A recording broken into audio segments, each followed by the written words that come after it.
ma chaîne, j'espère que vous allez bien. On se retrouve dans cette vidéo pour parler de mes lectures que j'ai faites en août. Donc la première partie de cette vidéo concernera les 15 derniers jours du mois pour lesquels j'ai participé au challenge des 4 maisons organisé par Bulle des mots. Et je commence tout de suite avec Hortense de Jacques Expert aux éditions Sonatine.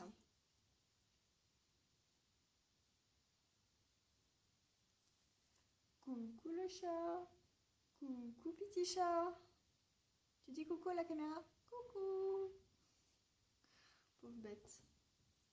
Ah, pauvre chat. Donc Hortense, c'est l'histoire de justement Hortense, une petite fille qui a été kidnappée par son papa et dont sa maman va tout faire pour la retrouver, même 22 ans plus tard. Donc dans ce roman, on suit toute l'histoire de cette maman, justement, de Sophie, qui explique en fait ce qui s'est passé donc depuis 22 ans, depuis le kidnapping de sa petite fille.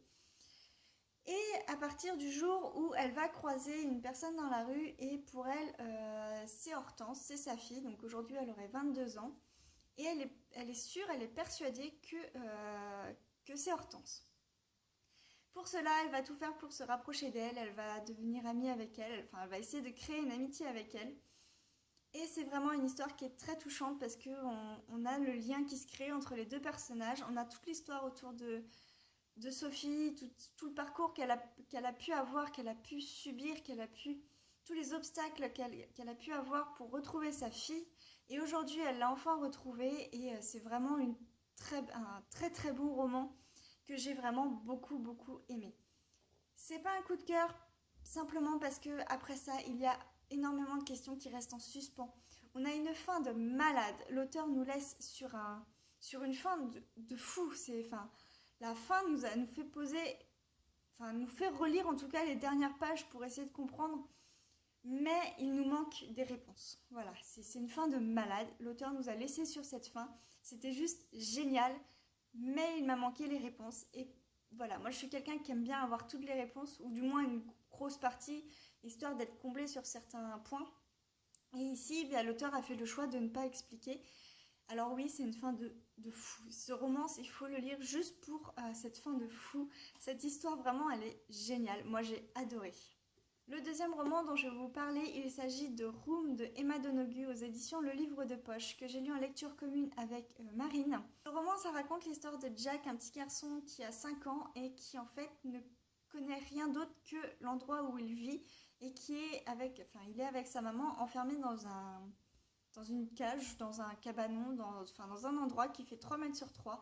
Et ça fait 5 ans qu'il est né, 5 ans qu'il vit là-dedans, qu'il n'a jamais connu rien d'autre que ces murs. Et donc on va commencer l'histoire avec ça, il va nous expliquer en fait le déroulement de sa journée. Donc voilà, il se lève de son lit, il va dans Monsieur Lit, il prend son doudou lait sur sa maman, il va prendre son petit déjeuner avec ses céréales, donc il faut qu'il compte tant de céréales pour avoir son petit déjeuner. Il va s'asseoir sur Madame Chaise pour manger sur Madame Table. Donc voilà, il y a les premiers chapitres nous racontent ces journées enfermées dans cette cabane. Pour moi, c'est rien d'autre qu'une cabane parce que voilà, c'est 3 mètres sur 3 et il vit dans ça. Et avec sa maman. Et donc c'est assez perturbant au début puisqu'il faut s'habituer au style. C'est un enfant de 5 ans qui ne connaît pas en fait l'extérieur. Il le dit lui-même, le dehors, enfin pour lui, ce qu'il appelle le dehors, c'est la lucarne qu'il a en haut de sa cabane. Et c'est le ciel qu'il voit dans ce petit carré-là. Il n'a aucune notion de l'extérieur. Il ne sait pas qu'il y a des gens qui existent à l'extérieur, sauf celui qui lui apporte à manger. Donc son ravisseur, mais lui, il ne le sait pas.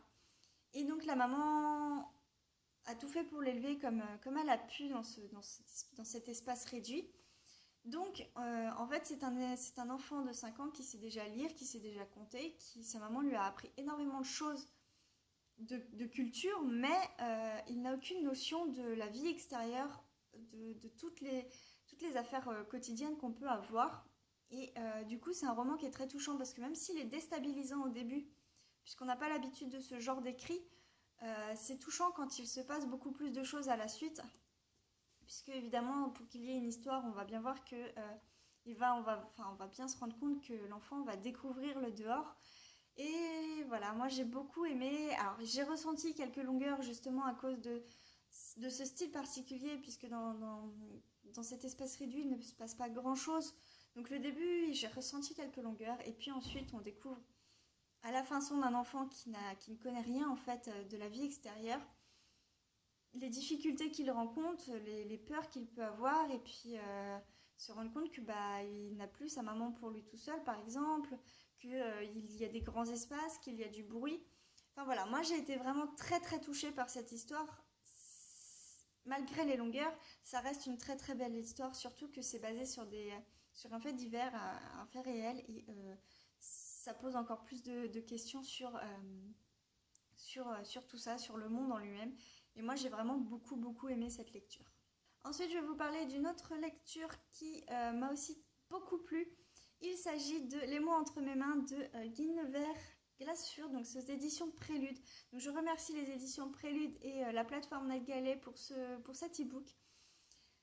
Ça raconte l'histoire de Elena. Donc Elena, c'est une jeune servante qui a décidé, suite aux problèmes familiaux, a décidé de devenir servante pour gagner de l'argent.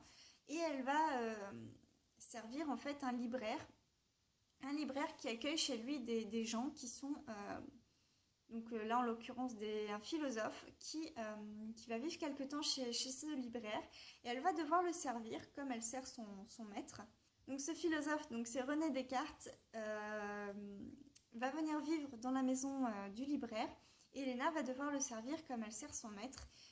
Et ils vont tous les deux tomber amoureux, évidemment. Il va y avoir une passion qui va naître entre deux. Et c'était vraiment une très très belle lecture. On se rend compte qu'à cette époque, c'est très difficile de vivre une histoire d'amour entre un homme, on va dire célèbre pour son époque, qui doit faire entendre ses idées, qui doit se montrer qui doit se montrer en société, qui a une certaine prestance certaines obligations sociales à respecter, et le fait qu'il tombe amoureux d'une servante, voilà, à l'époque c'était juste inimaginable.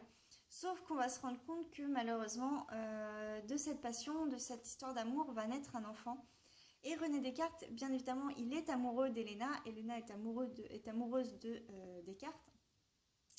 Et lui, il va essayer de tout faire pour ne pas l'abandonner malgré tout, malgré le fait qu'ils ne peuvent pas être ensemble. Et cet enfant va quand même réussir à vivre et à connaître son papa en fin de compte. Voilà, c'est une histoire qui m'a beaucoup touchée. L'auteur a créé autour d'une histoire qu'on connaît très mal.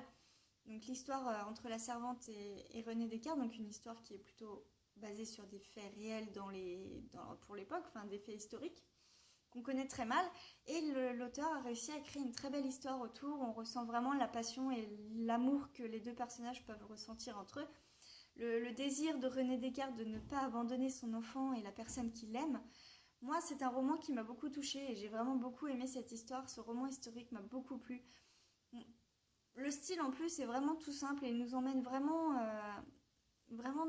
dans cette époque, et moi ça m'a vraiment beaucoup plu. Donc c'est un roman que je conseille à découvrir pour ceux qui aiment les romances historiques, les romances historiques bien écrites. Moi j'ai beaucoup aimé. Et enfin, je vais vous parler d'un roman j'avais envie de vous parler d'un roman pas d'un roman qui m'a beaucoup plu, d'un roman qui m'a plu mais dont certaines choses m'ont dérangée. Et donc il s'agit du premier tome de Prince captif de C.S. Pacat aux éditions Milady. Donc c'est l'esclave.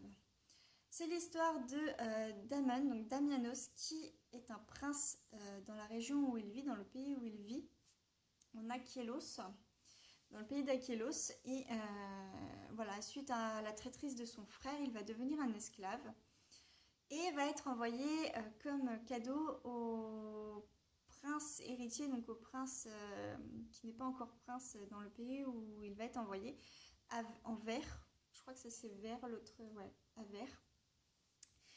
Et il va donc être envoyé comme un esclave de plaisir à Laurent, le prince de Vert. Sauf que là-bas, les esclaves ont un statut complètement différent du statut qu'ils peuvent avoir en Achélos, puisqu'à Achélos, les esclaves ont un statut plutôt plutôt pas mal au niveau de la façon dont ils sont traités. Ils sont vraiment très bien traités, ce sont des esclaves, mais ça reste quand même presque un mérite, enfin je sais pas comment expliquer, mais voilà, ce sont des esclaves qui sont bien traités, alors qu'à Vert, les esclaves sont vraiment très mal traités. Ce sont vraiment des esclaves, et enfin voilà, la différence est là, et c'est là que ça m'a quelque peu dérangée, puisque on se rend compte, enfin moi voilà, l'univers présenté est quand même assez hard, avec des scènes violentes, et voire même des scènes de viol, avec les esclaves. Et voilà, ce côté un peu dérangeant, j'ai lu sur le suivi lecture d'une des copinotes sur Livre Addict, qui disait que ça met à mal nos habitudes. C'est exactement ça, voilà, on n'a pas l'habitude de ce genre de lecture, de ce genre d'univers qui est violent et avec des scènes dérangeantes, il faut le dire. Pour moi, ça a été des scènes vraiment dérangeantes, des scènes de viol et des scènes assez étranges, et voilà, ça m'a dérangée. Et par contre, voilà, après il y a l'histoire entre Laurent et Damon qui m'a beaucoup plu, et donc que j'ai très envie de découvrir la suite. Au moment où je tourne la vidéo, je suis en train de lire le tome 2, pour lequel on m'a dit que c'était meilleur que le tome 1, et que c'était peut-être même le tome préféré de tous ceux que j'ai pu comprendre. Enfin, tous ceux qui l'ont lu pour le moment m'ont dit que c'était le tome 2 leur préféré. Donc à voir en attendant. Mais c'est vrai que voilà, moi il y a un univers particulier, donc c'est une romance, enfin c'est un univers fantasy, romance, ce qu'ils appellent MM, donc homosexuel, ça me dérange pas, c'est pas ce côté-là qui me dérange, c'est vraiment l'univers qui est décrit avec des scènes assez violentes et un système politique, on va dire, particulier qui dérange. Voilà, qui fait qu'on n'a pas l'habitude de lire ça. Maintenant, je suis en train de lire le tome 2, et ça ne m'a pas empêché en tout cas de vouloir continuer à découvrir ce qu'il va se passer entre les deux personnages, puisque Laurent est un personnage qui est froid, assez distant, et qui en fait on comprend au fil du tome pourquoi, et j'ai vraiment très hâte d'en apprendre plus sur lui, tout comme j'ai hâte aussi d'en apprendre plus sur Damon, et enfin c'est un personnage qui me plaît bien, donc voilà, je continue quand même avec plaisir cette saga, en espérant que que l'univers, on va dire, soit moins... enfin, voilà. Dans cette deuxième partie de vidéo, je vais juste vous présenter les autres romans que j'ai lus durant ces 15 derniers jours d'août, et pour lesquels je n'ai pas envie de développer vraiment. Certains vont être peut-être chroniqués ou pas sur le blog. Juste voilà, ce sont des lectures qui m'ont plu, voire certaines m'ont aussi beaucoup plu, mais je peux pas soit vous en parler puisqu'il s'agit de suites de séries ou autre, mais voilà, j'ai pas spécialement envie de développer pour que la vidéo dure trop longtemps, mais j'ai envie de vous montrer de quoi a été fait mon mois d'août. Et notamment, donc j'ai lu Comme si c'était toi de Mary McFarlane aux éditions Milady, que j'ai lu en e-book. C'est une romance contemporaine qui m'a aussi beaucoup plu. Vraiment très très sympa cette lecture, cette découverte. Et je me suis renseignée, il y avait un autre livre de l'auteur qui me tente du coup pas mal à essayer.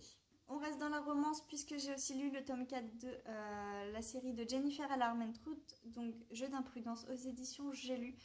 J'aime toujours la plume, c'est toujours une histoire très simple, voire cliché à certains moments. Il y a toujours une jeune fille qui n'ose pas aller vers son amour, vers l'homme qu'elle aime, et il y a toujours le beau gosse, donc sûr de lui, confiant et tout ça. Et moi j'aime toujours.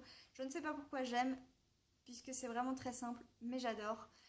Et donc voilà, pour moi ça a été une très très bonne lecture. J'ai aussi lu le tome 5 des Filles au chocolat, donc Cœur Vanille, aux éditions PKJ en format poche. On en a enfin appris plus sur Onet, donc cette jeune adolescente qui était plutôt mal dans sa peau, on l'a vu mal dans sa peau en tout cas dans les premiers tomes. On en apprend plus sur elle et ça m'a beaucoup plu. J'ai aussi lu Le plus bel endroit du monde, pardon. Le plus bel endroit du monde se trouve ici de Frances Miralles et Carrie Santos aux éditions Pocket. C'est un très court roman qui m'a aussi beaucoup plu et qui donne une très belle leçon sur la vie. Enfin voilà, faut avancer, faut un petit peu s'affranchir du passé, mais faut pas l'oublier. Faut profiter du présent et tout ça. Enfin voilà, c'est un petit roman vraiment très mignon qui m'a beaucoup plu. J'ai aussi lu First Love de James Patterson et Émilie Raymond aux éditions Hachette Roman. Voilà, c'est une romance, oui, young adulte si on veut, avec un peu une histoire de road trip. Alors moi, ça a été une lecture facile, mais il m'a manqué quelque chose pour que ça me plaise vraiment. Par contre, l'objet livre en lui-même est vraiment très joli, parce qu'à l'intérieur, voilà, il y a des photos, il y a des images, en fait, qui retracent le road trip des deux personnages, et donc ça m'a plutôt bien plu. Mais voilà, il m'a manqué quelque chose pour que ce roman soit marquant. Enfin, le dernier roman dont je vais vous montrer, il s'agit de L'Assassin Royal de Robin Hobb, c'est le tome 10, Serment et Deuil aux éditions J'ai lu. Je vous en parle pas, c'est un tome 10, mais juste, je continue d'adorer. Il me reste 3 tomes avant de finir la série. J'ai en même temps hâte et en même temps pas hâte de la terminer, puisque j'adore cet univers. Et voilà, je vais être triste de la terminer, mais en même temps, j'ai hâte de connaître la fin. J'ai aussi 2 BD à vous présenter que j'ai lu au mois d'août, enfin que j'ai lu pour le challenge aussi. Il s'agit de Nanny Mandy de Joris Chamblin Pacotine et Virginie Blanchet aux éditions Ken et Nine de Darlo et Pilier, donc toujours aux éditions Ken. Ce sont 2 BD que j'ai lus et franchement j'ai vraiment beaucoup aimé ces 2 bandes dessinées. Je sais que la suite va sortir au mois de septembre et en tout cas j'ai hâte de pouvoir les continuer. Et vite fait, je vous parle de 2 romans dans cette 3e partie, si on veut, de 2 romans qui, pour moi, sont une déception, voire des lectures qui ne m'ont absolument pas marquée. Donc la première qui ne m'a pas marquée, C'est pas grave de Joe Hustland, aux éditions Milan Collection Macadam. C'est un tout petit roman d'une centaine de pages. Pour tout vous dire, c'est un roman qui m'est passé, voilà, je l'ai lu, mais je l'ai déjà oublié. C'est un peu ça. Donc pour moi, c'est pas plus quelque chose que ça. Et enfin, je vous parle du tome 1 des Chroniques de l'Armageddon, donc journal d'un survivant face aux zombies de J.L. Bourne aux éditions Eclipse. Alors pour moi, ce roman, c'est une vraie déception. Je l'ai lu pour le... Alors je suis en retard dans mes lectures pour les lectures communes du groupe Lecteurs Zombies Anonymes. Je suis en retard, j'ai encore un livre à rattraper et juste voilà, ce roman a été une réelle déception. J'ai vraiment pas du tout adhéré, que ce soit au style ou autre, j'ai pas du tout adhéré. C'est comme ça, je l'ai lu, mais je ne continuerai pas la saga. Donc voilà, c'est tout pour cette vidéo. Ce sont toutes les lectures que j'ai faites pour le challenge des 4 maisons, donc de Bulle de mots.